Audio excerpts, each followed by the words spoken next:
confiar, firme no propósito e vá. Nós vimos até aqui nas nossas mensagens, primeiro, que a gente tem que começar. Comece onde você está. Não dá para começar lá no passado. Tem que ser começado hoje, onde você está. Na segunda pregação, nós falamos sobre parar.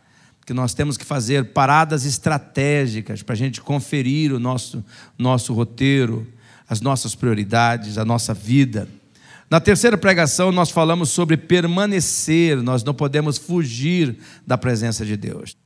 Permanecer, ficar na conexão com o Senhor. Se a gente não ficar distante de Deus, a gente vai fracassar, a gente não suporta, a gente não tem força para permanecer. Em quarto lugar, nós falamos sobre avançar. Nós temos que ir à frente, temos que ir para o destino, temos que olhar para o quadro que Deus pintou no nosso coração. Nós não podemos temer a ventania, irmãos. Eu vejo isso, não é? Talvez você olhe dentro da sua vida profissional, dentro da sua vida familiar. Eu tenho olhado isso para o quadro, não só apenas da minha vida pessoal, mas na minha vida familiar. Eu confesso aos irmãos, quando fala de quadro da minha vida pessoal, para mim é o quadro da igreja de Jesus. E quando fala da vida familiar, para mim é aquilo que está no Salmo 128. Eu também tenho lutas, eu também tenho tribulações como os irmãos. Mas sabe de uma coisa? Quando eu olho para o futuro, Deus me falou, o meu plano é de paz para você, é de bênção para você. Eu olho com esperança para o futuro. Eu sei que tem coisas que estão desarranjadas, que precisam ser arranjadas. Mas meu Deus prometeu. Cada um dos meus filhos, antes de nascer, eu orei. Eu falei, eu me lembro de cada um deles, do momento. Eu e minha esposa, de mãos dadas, nós clamamos, me dá essa menina, Senhor. Me dá essa menina, Senhor, para que ela seja tua, para que ela seja uma serva tua, uma serva do Senhor. Se não é para ser uma serva do Senhor, nós abrimos mão, Senhor. Nós não queremos nenhum filho que não vai honrar o Senhor, nenhuma filha que não vai honrar o Senhor. Foi assim também com Jacozinho. Nós fizemos esta oração. E eu periodicamente falo com meus filhos, eu pedi você para que fosse para a glória do Senhor. E se você não for para a glória do Senhor, eu abro mão de você, porque eu quero ficar com o Senhor, porque eu quero ficar com a glória do Senhor. E eu olho para o futuro com esperança. Deus prometeu que os filhos que Ele nos dá são heranças do Senhor. E eu tenho certeza que a palavra vai se cumprir. Porque a palavra, quando é plantada, a semente é regada pelo Espírito Santo e ela dá fruto. Eu creio nisso. Então nós temos que avançar, mas enquanto nós vamos avançando, nós temos que servir. Sirva antes de tudo. Então durante a caminhada tem coisa que nós temos por fazer, que nós vamos ter que ir fazendo, que nós temos que executar, são as boas obras que Deus preparou antes da fundação do século. E a sexta mensagem foi conectar. Encontre os que te melhoram. Nós temos que conectar com pessoas que nos fazem melhores, pessoas que nos aproximam de Deus, pessoas que vão fortalecer a nossa fé, que vai extrair o melhor de nós, pessoas que vão ser influência positiva e de bênção, e não negativa. E hoje eu quero falar sobre confiar, firme no propósito e vá. Firme no propósito e vá. Eu quero iniciar a mensagem de hoje com alguns pensamentos. Eu quero colocar esses pensamentos, porque eu tenho convicção de Deus, que esses pensamentos são palavras proféticas que Deus tem para as pessoas que estão aqui hoje.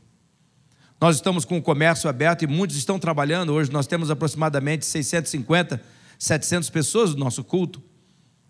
Mas eu creio que Deus trouxe as pessoas que Ele profeticamente queria falar nesta manhã. Por favor, não desperdice esse momento, não desperdice. O primeiro pensamento é de uma escritora cristã inglesa que diz assim: quando você não conseguir ver a mão de Deus, confie no coração dele e vá. Eu peço para você agora parar o momento. Aqui nessa manhã tem pessoas que não estão vendo a mão de Deus nesse momento. Parece que a mão de Deus está distante.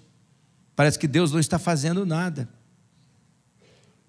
Deus hoje está dizendo: confie no meu coração se você não vê a minha mão. Meu coração, eu amo você. Eu amo você. Eu tenho algo lindo para você. Se você não vê a minha mão, confia no meu coração. E o meu coração é de amor. O meu coração tem os melhores planos. Acredita, minha filha. Acredita, meu filho. O meu coração está fazendo o melhor para você. Pode confiar, pode confiar. O coração de Deus é fiel, o coração de Deus é amoroso, o coração de Deus é generoso, o coração de Deus é confiável. O segundo pensamento que eu quero apresentar é este: a vida é dura, muitas vezes má. Quando a vida for má, não esqueça que Deus é sempre bom. É sempre bom. A vida, muitas vezes, é má. Por exemplo, a nossa Leonice, que sofreu a morte do pai ontem, em Cuiabá. Ele era motorista, sofreu um acidente, morreu. É má. Quando você chega num velório e você vê um caixãozinho de uma criança recém-nascida, a vida é má. Quando morrem pessoas boas, vitimizadas por acidentes e por morte proposital, assassinatos, a vida é má. Quando famílias enlouquecem, homens perdem o juízo, a vida é má. Mas em nome de Jesus, nesta manhã, não esqueça, Deus é bom, Deus é bom, Deus é bom, Deus é bom, Deus é bom. Deus é bom. Deus é sempre bom. O terceiro pensamento que eu quero apresentar é este. A forma como nós reagimos em meio à dor vai determinar como será o nosso futuro. A vida é má, as pessoas são más, os tempos são maus, mas a forma como nós reagimos, não é evitar a maldade dessas pessoas, mas a forma como nós reagimos vai determinar como é que será o nosso futuro. Por favor, não sabote a orientação divina. Não ignore a orientação divina. Não ignore o toque de Deus. Não ignore o toque de Deus, porque a maneira como você vai reagir nesse período vai determinar como vai ser o seu futuro. Eu poderia colocar esse mesmo pensamento da seguinte forma, olha. A forma como vamos reagir aos nossos desafios vai determinar como um dia nós contaremos nossas histórias de vida. Meus irmãos, Jesus é tudo. E sempre será o que você precisa em todos os momentos.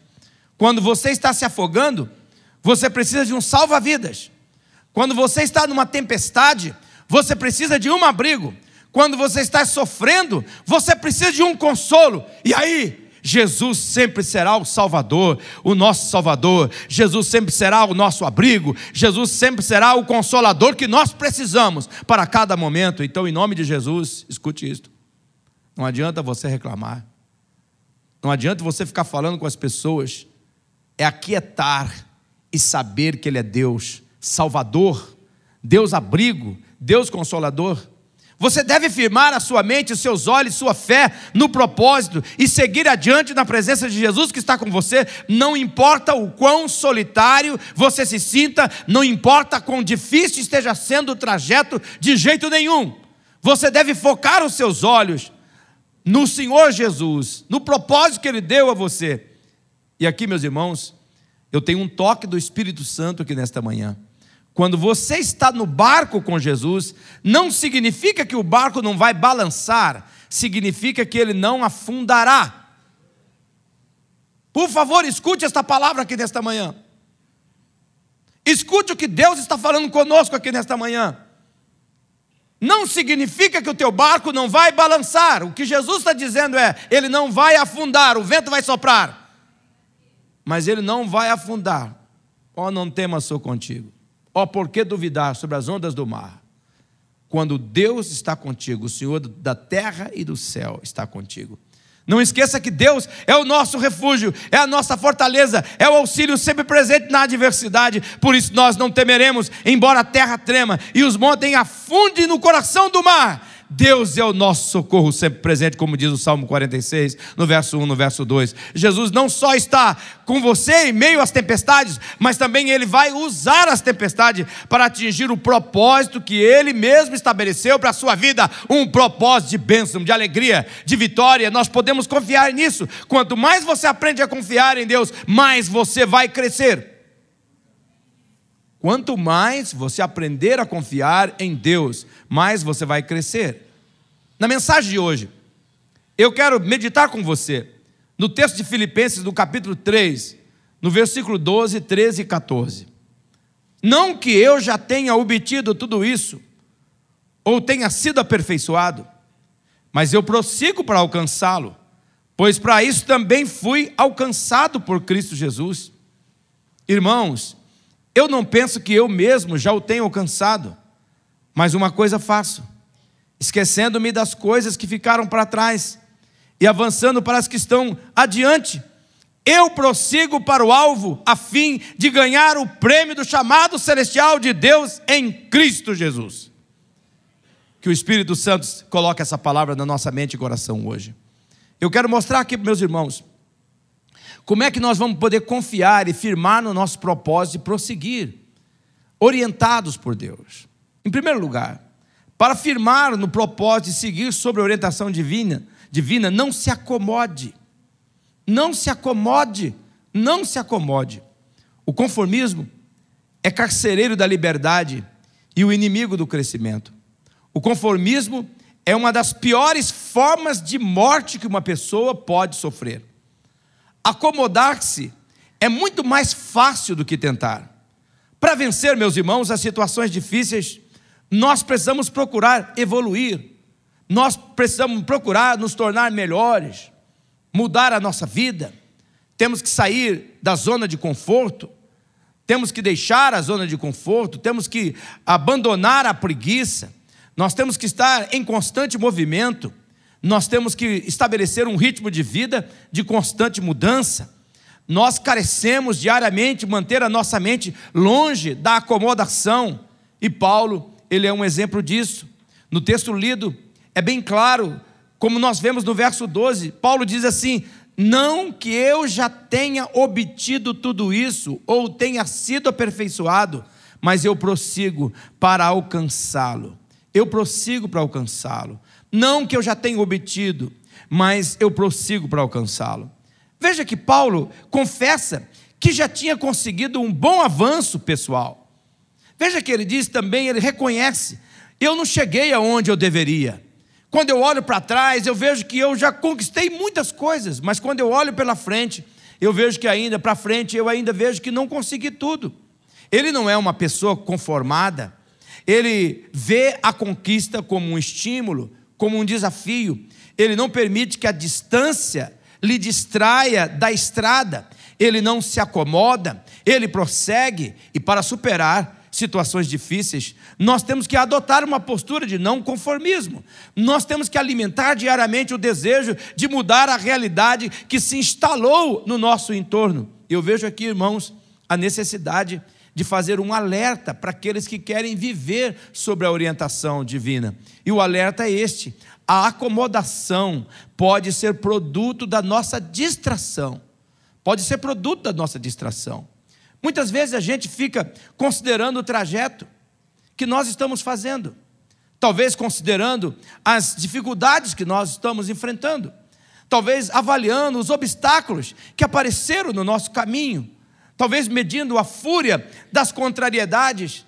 E quando nós ficamos fazendo essa análise, nós acabamos por desanimar. Nós acabamos por desanimar, e o desânimo gera dentro de nós um acomodamento. E nós ficamos naquele ponto: talvez não vale a pena arriscar, chega para mim, talvez seja um sinal de Deus para mim abandonar a estrada. E a distração, ela acaba nos roubando da orientação divina. Por isso, irmãos, aqui nesta manhã, cuidado com as distrações que o mal vai levantar, que a incredulidade vai levantar. O que é que está distraindo a sua mente? Eu quero aqui apontar algumas fontes de distração.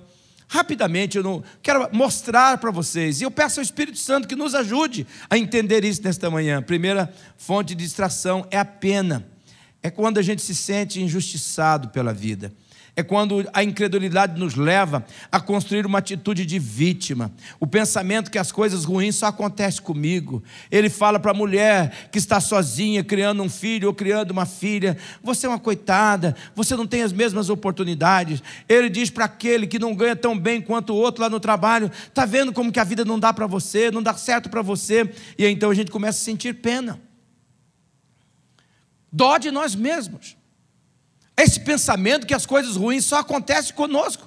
Pedro desmente isso, ele diz: olha, tem um punhado de irmãos passando pelas mesmas aflições que vocês passam, então tem bom ânimo. Uma outra fonte de distração é o egoísmo. É quando nós passamos a querer que as coisas aconteçam do nosso jeito. Nós temos uma mente limitada. A incredulidade leva-nos a um mundo limitado, somente a ver aquilo que é meu. Queremos do nosso modo, queremos do nosso jeito. Queremos que as coisas aconteçam à nossa maneira, ao nosso tempo, da nossa forma, instantaneamente.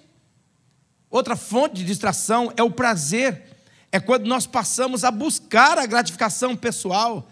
E a gente vê claramente isso através de frases como essa: eu mereço ser feliz, eu mereço ter o que todo mundo tem, eu não vou ficar parado de braço cruzado, eu vou correr atrás da minha felicidade.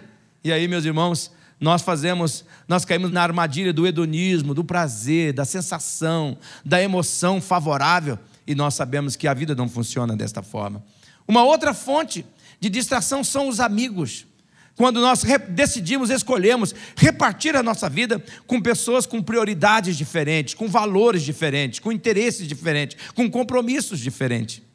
Há uma outra fonte de distração perigosa que eu vejo em nossos dias, que é o atalho. É quando nós buscamos um caminho mais curto. E nós podíamos mostrar no meio da nossa liderança. Tantas pessoas começaram tão bem, liderança no meio político da nossa nação, poderiam ter feito uma história tremenda, poderia fazer tão bem para o Brasil, mas acabaram arrebentando com tudo, porque pegaram um atalho. O atalho de buscar o caminho mais curto para alcançar aquilo que a pessoa egoisticamente tem no coração. Uma outra fonte de distração são as escolhas. É quando nós não dependemos da sabedoria divina e nós começamos a fazer escolhas sem discernimento, sem discernir os espíritos, sem discernir os tempos, sem discernir as ocasiões. Vamos metendo o pé pelas mãos. As escolhas acabam mudando a nossa vida. E uma outra fonte de distração que eu vejo é o dinheiro. Amar o dinheiro como solução de tudo. Nós passamos a perseguir o dinheiro. São homens que abandonam família, esposas queridas, filhos queridos. São mulheres que deixam os lares, que deixam os elos mais profundos atrás do dinheiro e acabam se distraindo. Para firmar no propósito, seguir sobre a orientação divina, você tem que dizer não às distrações geradas pelo comodismo. Você precisa tomar uma postura de crescer um pouco mais, de crer um pouco mais, de esforçar um pouco mais, de manter um olhar esperançoso do futuro e caminhar na direção que Deus apontou. Por favor, não se acomode.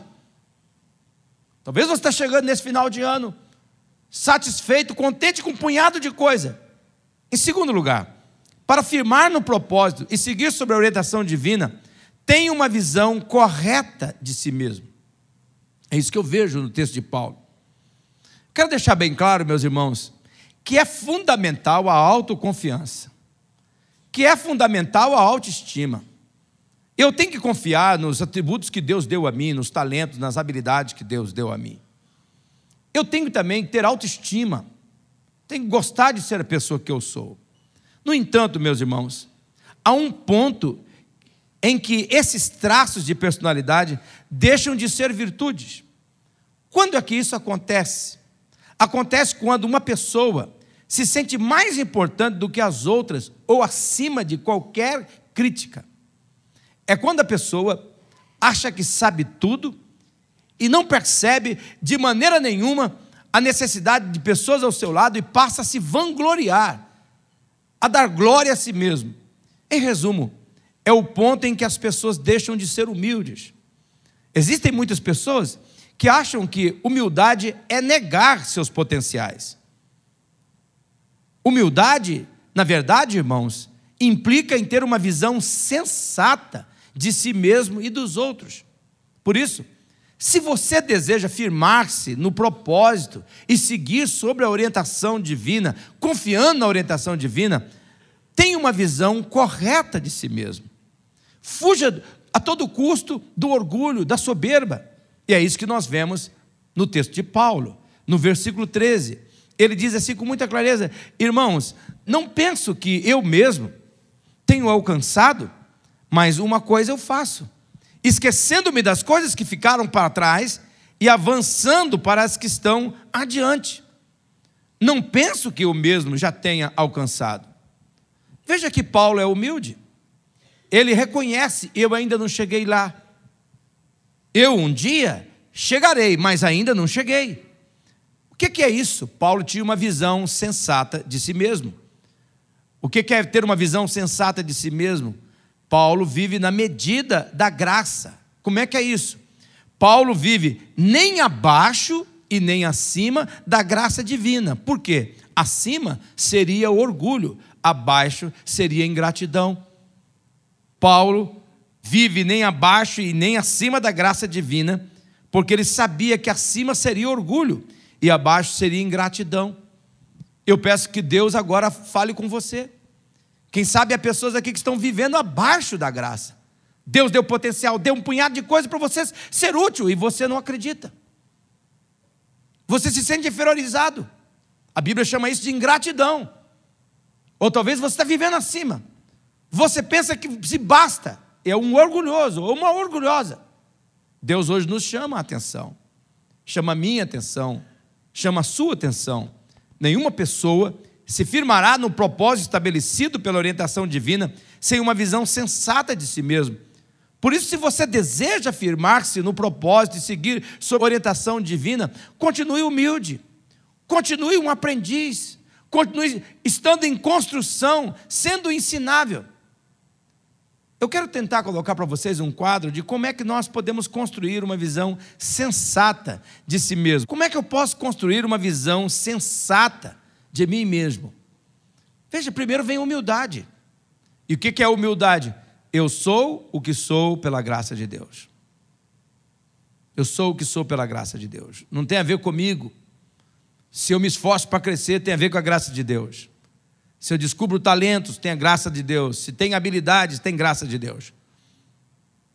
Isso é muito importante. Segundo, aprendiz. Eu não sei, mas eu posso aprender. Você sabe sobre esse assunto? Não sei, mas eu posso aprender. Você quer me ensinar? Eu quero aprender. Tem que ser uma pessoa em construção. Eu ainda não sou, mas eu posso mudar. Se o Senhor mostrar para mim, Senhor, onde é que eu preciso mudar, Senhor? Eu quero mudar, eu não quero ser o mesmo. Eu sei que dentro de mim há coisa que precisa transformar. Renova-me, Senhor, transforma-me, Senhor. Eu sei que há coisa dentro de mim que precisa ser mudável. Ensinável. Eu nunca vou deixar de ser um discípulo. Não, Senhor. Eu quero caminhar contigo na cadência da batida do teu coração, no compasso do teu coração, ó Deus, no som da tua voz. E se o Senhor me ensinar, eu aprendo, Senhor. Eu sei que o Senhor é paciente. Eu sei que o Senhor é bondoso, vai me ensinar. É assim que nós temos que construir uma visão sensata de nós mesmos.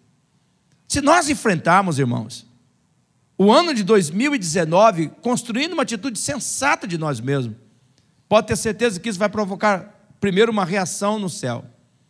Segundo, vai provocar uma reação nas pessoas que estão ao nosso lado. As pessoas gostam de colaborar com pessoas sensatas, que querem ser ensinadas, que são humildes, que reconhecem que não sabe tudo, mas que pode aprender, que carecemos um do outro. Portanto, irmãos, Deus está aqui nesta manhã, nos levando a não viver nem acima da graça e nem abaixo da graça, mas na medida da graça. Em terceiro lugar, para firmar no propósito e seguir sob a orientação divina, estabeleça um ponto de paz com o seu passado. O fato, irmãos, é que se queremos conhecer o passado, nós precisamos examinar o presente, que é o resultado. Escute bem isso. Se nós queremos conhecer o futuro, nós precisamos examinar o presente, que é a causa. No presente está o resultado e a causa. Tudo que nós precisamos está no presente. Se você quer saber como foi o seu passado, olha para o seu presente. É o resultado do que foi. Se você quer conhecer o seu futuro, olha para o seu presente. Será a causa do seu futuro. Portanto, o que importa está no presente e não no passado. Então, pessoas que desejam firmar-se no propósito e seguir sob a orientação divina, precisam parar de olhar para onde estiveram e começar a olhar para onde podem estar.